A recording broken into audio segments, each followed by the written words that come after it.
love story about vampires and werewolves will become one of the biggest film franchises of all time. I totally lucked out. 2 years ago, virtually no one knew who they were. I'm sure I'm not too special. And now, they're the biggest, most discussed, most downloaded, most watched young actors in the world. I mean, I still can't really get over it. This is a true story of destiny for performers who were brought together by chance for an unheralded movie by a small studio. The tale of an unknown cast, fated to star in roles that would alter their personal and professional lives more than they could have ever imagined. This is A Twilight Destiny, presented by Kin.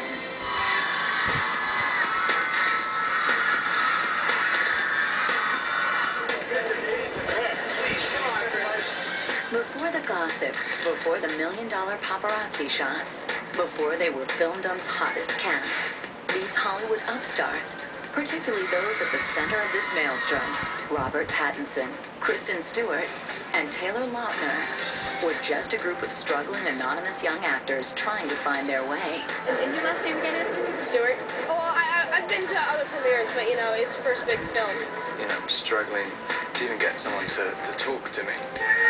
Robert grew up in London, which is a world away from Hollywood, and his first kind of foray into the spotlight was when he was 12 and he became a model. Yeah, it was a very, it was very, very glamorous. Robert wasn't destined for the catwalk, however. He definitely was set to make it in Hollywood. He said himself that he only got early gigs because he looked like a girl. But surprisingly enough, when he finally grew into those strapping good looks, that's when the modeling gigs stopped. Oh, like, oh, he looks like a bum. That's disgusting, so scruffy. He has chest hair. Pattinson then turned to acting. He was enrolled in a prestigious prep school where he did a lot of theater work. Then he was cast in a movie opposite an Oscar winner. It was a great opportunity for Rob Pattinson when he was cast opposite Reese Witherspoon in Vanity Fair, but unfortunately for Rob, when he got to the premiere to watch the movie, he didn't know he was completely cut out of the film. Things turned out all right for Rob. It just turned out that the same casting director who had put him in Vanity Fair was the casting director for Harry Potter and the Goblet of Fire. It's very nice. It's very nice. The role of Hogwarts hunk Cedric didn't exactly make Robert an A-lister. And whatever magic he possessed on screen, it wasn't obvious that Arpads was even on the road to eventual heartthrob status.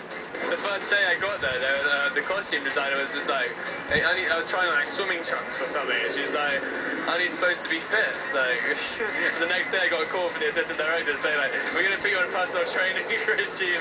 Meanwhile, Rob's future on-screen partner was also experiencing the unpredictable ride of Hollywood success. Stuff happens kind of quick, like one day you're not doing anything, the next you have like 4 movies lined up. But Kristen's first film set was located far from Twilight's picturesque Forks, Washington. It actually took place in a town called Bedrock. The first thing that I ever did, I was an extra in the Flintstones movie, and so I was like decked out Neanderthal.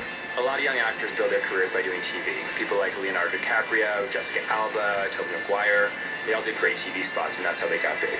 Kristen, on the other hand, landed a big studio movie.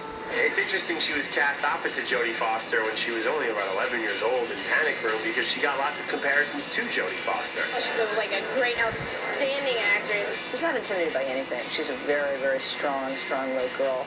Like her mentor, Jodie Foster, Kristen made some smart choices. She wasn't afraid of challenging roles, and she took projects like Into the Wild. It was definitely like one of the most rewarding, like freeing, incredible experiences that I've ever had. Meanwhile, the third member of this on-screen romantic triangle was kickstarting his own career. It's a team effort, and it's definitely about the love triangle now. Taylor is a fantastic compliment to Rob and Kristen because Rob and Kristen are actually very shy people, and then we have Taylor, who's this very confident person, so he works very well in the balance of that relationship. Taylor was a born athlete. I mean, at the age of 6, he was already doing karate. And years later, Taylor became a junior world champion in the martial arts circuit. Taylor, at the age of 10 years old, moved his whole family from the Midwest to Hollywood to help support his dream of becoming a big star. He worked on The Adventures of Shark Boy and Lava Girl. Sometimes at school, people just go, hey, Shark Boy. But soon the world would know Taylor by another name. Welcome the actor playing Jacob Black. Just 5 years after his Hollywood arrival, the young actor would land the role of a lifetime. my agent, he told me, he was like, this project's big. And I was like, really? I've never heard of it, Twilight. And then when I was gassed, I did my research and found out how big it was and what the potential was. Casting began for Twilight, and all of young Hollywood was in the running for those roles in the series. I read the script, loved the script, really wanted to play a vampire. So I auditioned and booked the role, and then one of my good friends, Ashley, she's playing Alice. I auditioned 5 times. First I auditioned for Bella, didn't get it, and then finally, probably a month later, I got a call for Alice. Established actors Peter Facinelli, Elizabeth Reeser, and up-and-coming actors Anna Kendrick, Jackson Rathbone, and Nikki Reed also landed key roles.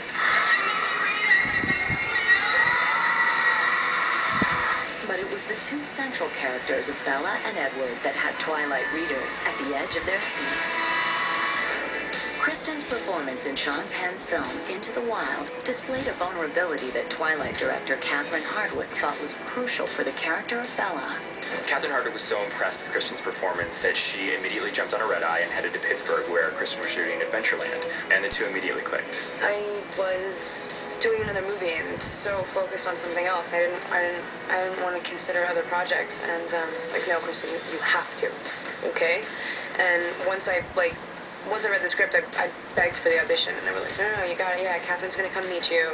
With their Bella and the rest of the cast in place, the perfect Edward was the next most crucial piece of the puzzle. When we come back, how one kiss changed everything. With no one else around, just literally there's about 3 lines in the scene, and just making out for like 2 hours. A Twilight Destiny is presented by Kin, a new Windows phone living only on Verizon.